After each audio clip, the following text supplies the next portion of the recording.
Welcome to the Content Amplified podcast, brought to you by Masset.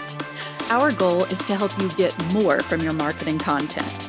Each episode is a 10 to 15 minute interview with industry experts that share amazing insights to help you squeeze as much juice from your content as you possibly can.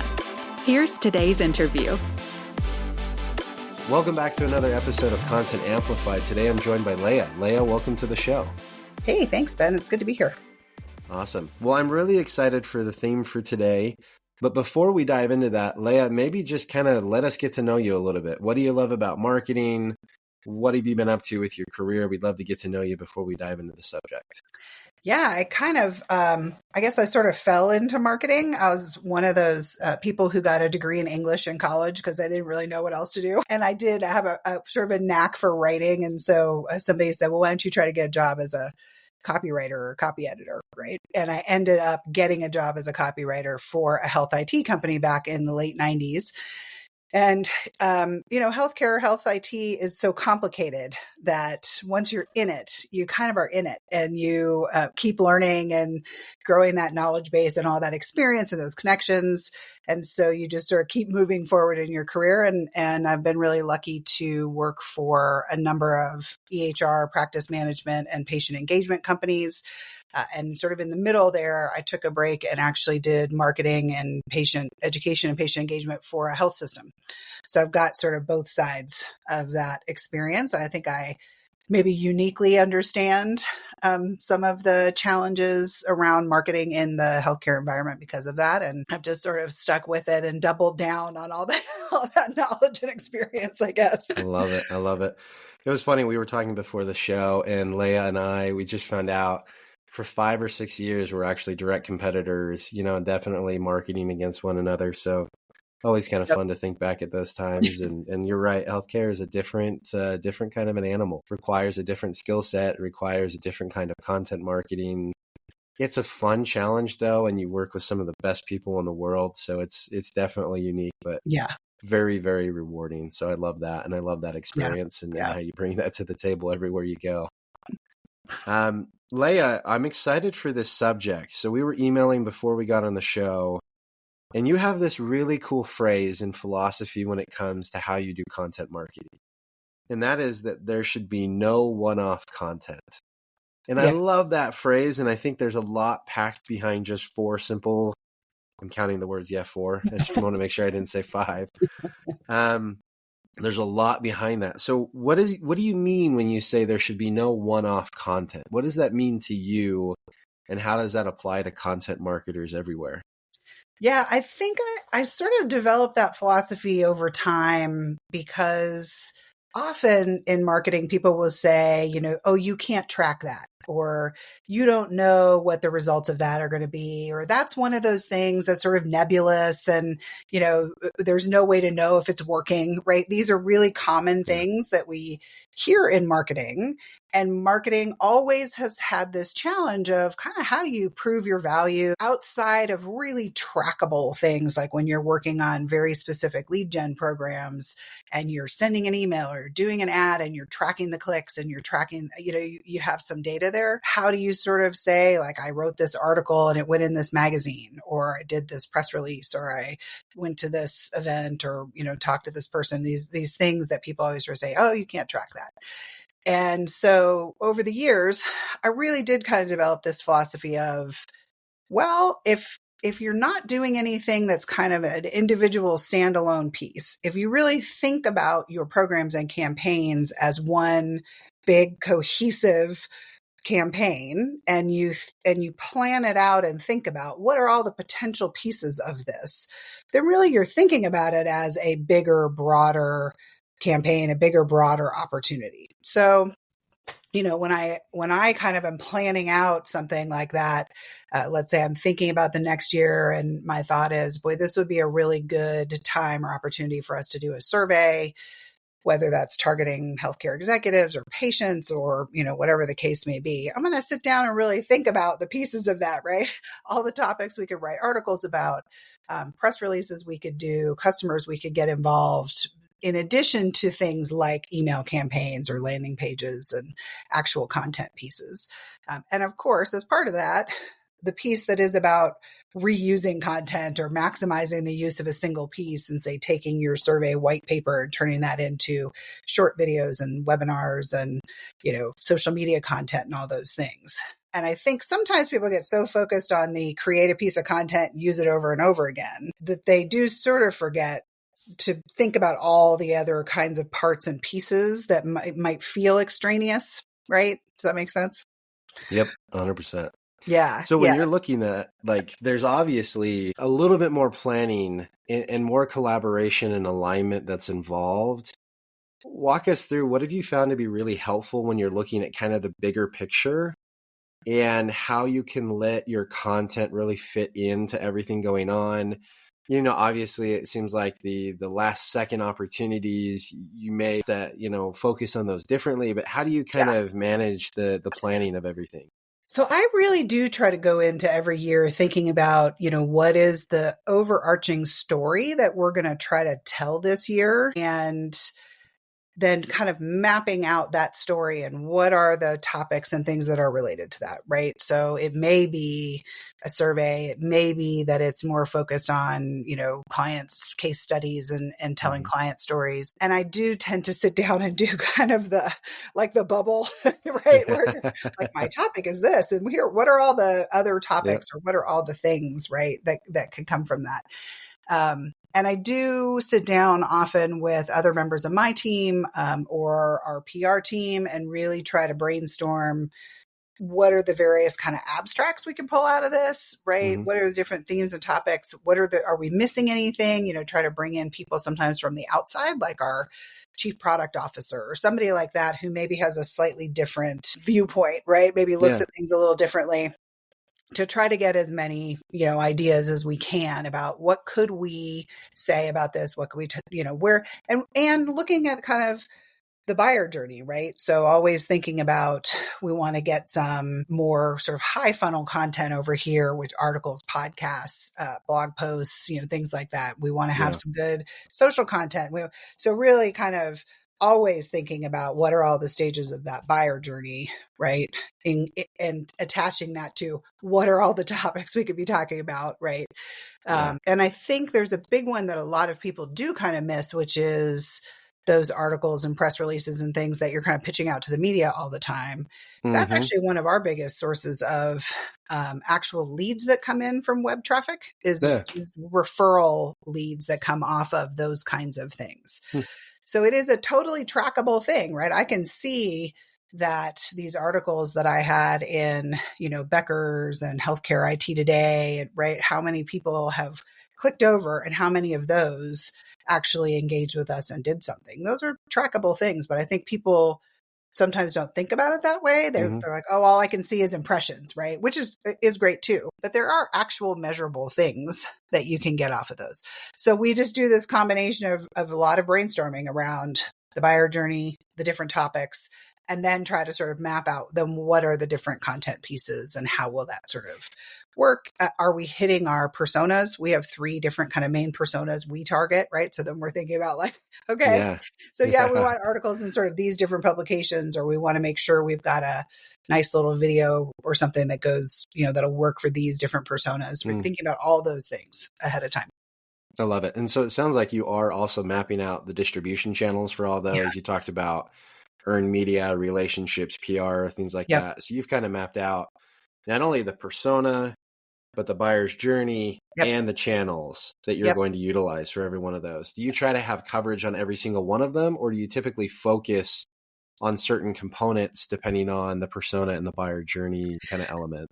Yeah. So we do have for every persona, we do have sort of, these are the top 2 or 3 shows, publications, news sources, right? For each of those. And we really do try to think about how can we hit as many of those as possible, right? So we think about things, I didn't even mention this, but we think about things like speaking opportunities and award opportunities and things like that as they relate to some of those specific categories as well, right? So thinking about, are there good along whatever our topics is this a good fit for us or for one of our clients to go potentially speak at these 2 or 3 Yeah. events? Is there if we're talking about something like mobile experience for patients, are there a couple of really good awards where we could submit ourselves or our clients, right, for those Yeah. kinds of things too? So we are really trying to be very strategic about kind of each Yeah. persona, where they are, what they're interested in, and really in that buyer's journey covering all those pieces, right? So things Yeah. like awards or third party sort of validation are part of that too. And you should be thinking about those things as part of the bigger campaign and not just as an award came up and we're just applying for an award, right? How is Yeah. it part of your bigger strategy around what you're trying to do? I love that. I love that. And it sounds like you've found these like really big anchor points throughout the year. Say, let's go attach ourselves, this award comes out or this specific event Yeah. comes out. Let's go attach a moment, an experience to that opportunity and build everything around that. So Yeah. when you're looking at it, I mean, obviously I can only imagine the planning and everything on the calendar and all this kind of stuff. How many of those moments are you typically trying to create? Like, do you have a certain cadence of how often you're creating, this conjoined content? And also, does it follow like the product roadmap, or does the product roadmap follow your roadmap? How does that kind of function as well?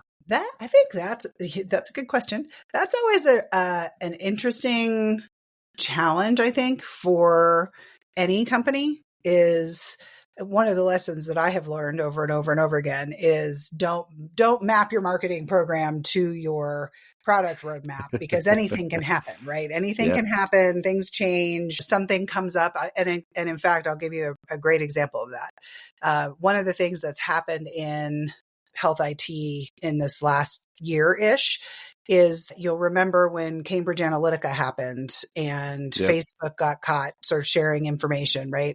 Yeah. Post Cambridge Analytica, there were some health systems who found out that a similar pixel was being used in their websites. Yeah. And there were some consumer sort of lawsuits that were filed, and the government became aware of this problem. And they handed down a rule that said that pixel tracking and tracking of IP addresses and location also was PHI. And if you weren't securing that data in a HIPAA compliant manner, you were potentially in violation. Yep. And that applied to websites and mobile apps. And we are a mobile app company. So we went in and looked to see what was potentially the impact on our clients. Yeah. What we found was that while we were securing everyone's data, some organizations were using third-party services for links and QR codes and things like that. And those companies were broader companies outside of healthcare that did not have, say, a business associate agreement. They weren't necessarily securing that information in a HIPAA compliant manner. So we had to sort of stop what we were working on and go build that functionality into our platform so that we could make sure that they could still use QR codes and links to send people to download their app, right? But that data would be secured in a HIPAA compliant way. When that happens, obviously, that's a great thing for your clients. You've been a proactive partner, right? And you've helped them solve a problem, but you've put your roadmap behind by 3 to 6 months, because you've now had to build that and then launch it out to everyone and make sure it's all working while you're doing your usual like monthly kind of fixes or whatever. So I think it's really important to when I think of content marketing, I really think of it as broader sort of topics and education for the market, right? About what are the challenges and how do you solve them? And you don't necessarily need to tie that to your roadmap. And if you are planning something that is really significant where you are going to want to talk about that, my recommendation tends to be to really sort of talk internally about, is that something where we sort of wait until it's fully baked and then we plan our next sort of campaign, right? That was going to be my question, is we kind of if plan you wait for that until as it's the built next and then thing. delay the launch and things like that. Yeah. And it may be, what we've done a couple of times is, let's beta test this with a couple of clients. So it may be launched and fully baked, but you're going to sort of beta test it with a couple of clients. The benefit of that is that, like anything, when you're trying to hit all those points in the buyer journey, one of the things you really need is some client input there, right? You need some testimonials or a case study or some kind of story you can tell, a press release about the benefits they've seen from that. Yeah.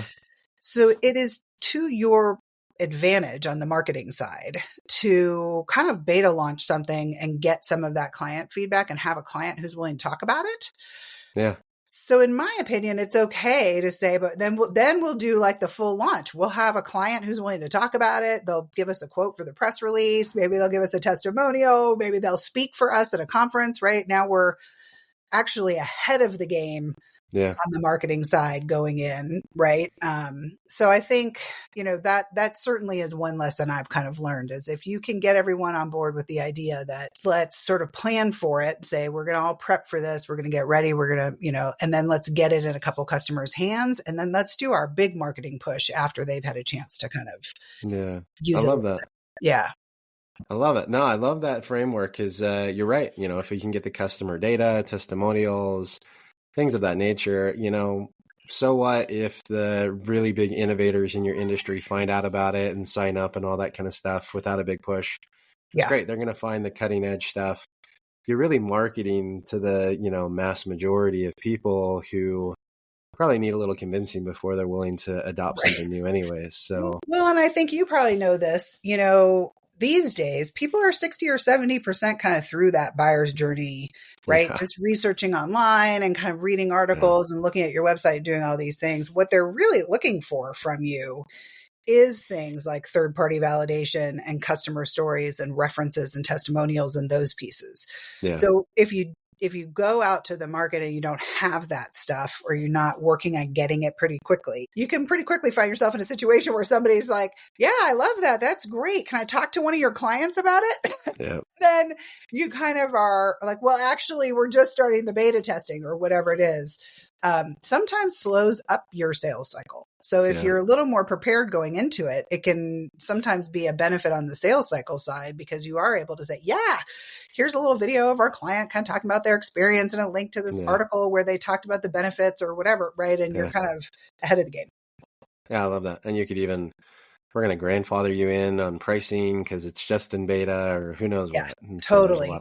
But it's nice if they can talk to somebody or at least read something like an article where somebody has said, this has been great. And, it just, I think it really helps you get over some of the humps that you run into if you don't have that, right? I feel like we're very lucky at Gozio in that we have really happy customers who are happy to do some of that for us, right? Take on a beta testing role, give us feedback, right? Talk to the media or speak at events. And if I were going to give people one piece of advice about content marketing, it is that the hardest piece is having enough kind of happy, referenceable customers who are willing to do those kinds of things for you.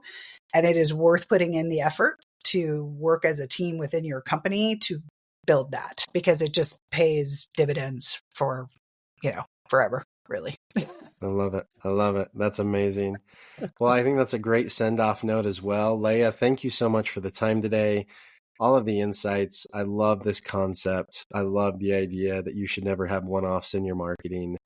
But Leah, if anyone wants to continue the conversation or connect with you online, how can they find you and reach out? Yeah, absolutely. So I'm always happy to connect with people on LinkedIn. It's just my name @Leah Chatham on LinkedIn. I'm easy to find. You can find me through just mine, or you can find me through Gozio Health's and Gozio's same thing, Gozio Health on LinkedIn or Gozio Health. Pretty easy to find. I'm always happy to share my thoughts about things like that. So yeah, love it. Awesome. Well, again, thank you so much for the time today. I appreciate it. Absolutely. Thanks. Thank you for listening to the Content Amplified podcast. Please subscribe and leave us a review. And for additional ways to get more out of your content, visit our website at getmasset.com. That's getmasset.com. And tune in next time to the Content Amplified podcast.